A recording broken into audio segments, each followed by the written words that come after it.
The world knew Dr. Julian Hart as a brilliant, if eccentric, scientist.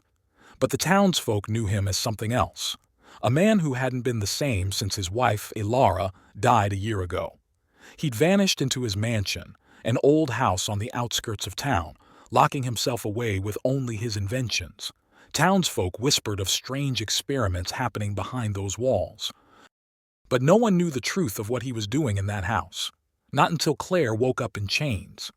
Claire was a young and vibrant woman with long dark hair and a slender frame. She had just moved to the town hoping for a fresh start. She'd caught Dr. Hart's eye the day he saw her at the market. Her laugh, her face. Everything about her was a shadow of Elara. His heart pounded as he watched her, as if Elara herself had been reborn. It was fate, he thought. A gift. And he would not let fate slip away. When Claire awoke in that basement, her nostrils filled with damp air, her wrists and ankles bound in heavy chains, she could barely recall how she got there. The last thing she remembered was walking home after dark, then a hand grabbing her, a cloth over her mouth, and nothing. "Good evening, Claire." His voice sliced through the darkness, measured and disturbingly calm. Who are you?" She choked, struggling to sit up, her head spinning as she did. He stepped into the dim light. His face was pale with hollow eyes and a strange glint in his gaze. "Dr. Julian Hart," he said, as if that explained everything. "I must apologize for the unorthodox conditions, but you're here for a purpose. You remind me so much of her." "Of her?" Claire's mind raced, her skin prickling as she realized the fixation in his eyes, the way he looked at her, like she was someone else entirely. "Why? Why am I here?" she whispered, fear swelling within her. He knelt beside her, brushing a strand of hair from her face. "You, my dear, are going to give my wife a second chance." Her blood turned to ice as he explained. Elara, his wife, had died in an accident, leaving her body empty, but her consciousness preserved, locked away in a device he had designed. He had kept her essence trapped, waiting, knowing he'd find a vessel eventually. And now he had. "You look just like her, Claire," he murmured, an unsettling tenderness in his tone. "You're perfect." Her scream echoed through the basement, but he ignored it, pressing a cold metallic device against her temple. As he strapped her down onto a hard steel table, her terror grew. He muttered to himself, lost in equations and incantations, the twisted science of merging bodies, the transferring of souls. He turned on a machine and Claire's vision blurred.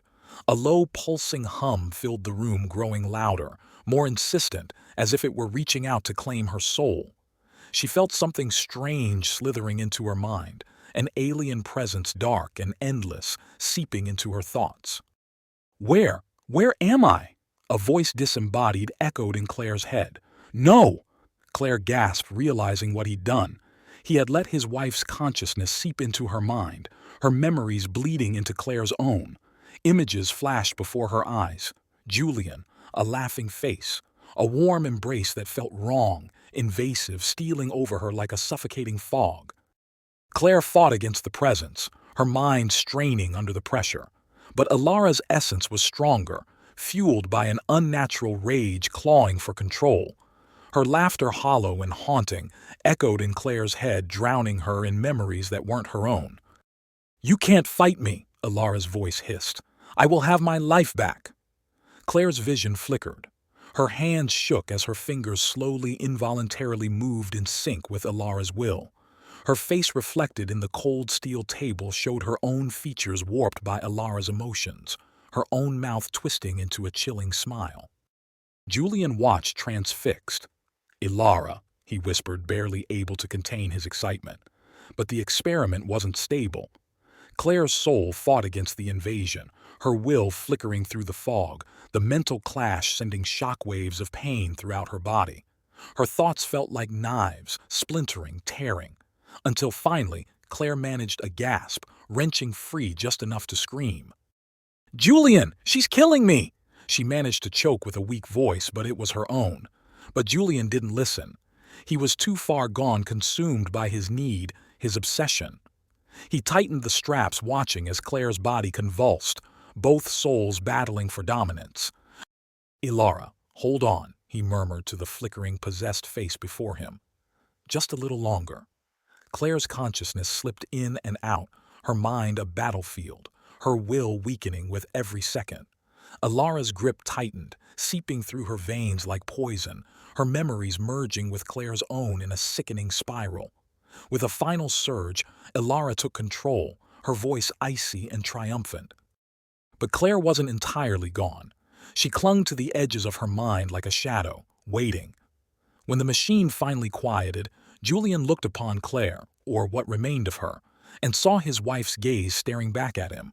She was there, radiant, alive. He embraced her, delirious, whispering her name like a spell. But Elara's face contorted, her eyes shifting as Claire's voice rose up once more from within, her presence simmering like a ghost, hungry, haunting.